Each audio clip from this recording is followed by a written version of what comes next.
Nitakwambia kitu kingine salama leo ambacho kimefanya mimi niwe comfortable na Haji kuja. Haji was going through a very difficult moment na watu wa Simba. And it was personal. Sio na watu wa Simba kwa mashabiki, with the administration. It was very personal. Saa nyingine salama, taasisi unaweza usiwe na shida nayo, lakini ukawa na shida na mtu ambaye yuko kwenye taasisi.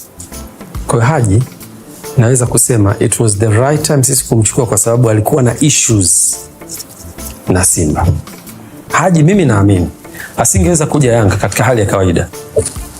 Yani yuko kwenye state of mind ambayo ni ya kawaida kabisa na watu wa Simba, anafanya kazi zake vizuri, professionally, isingekuwa rahisi.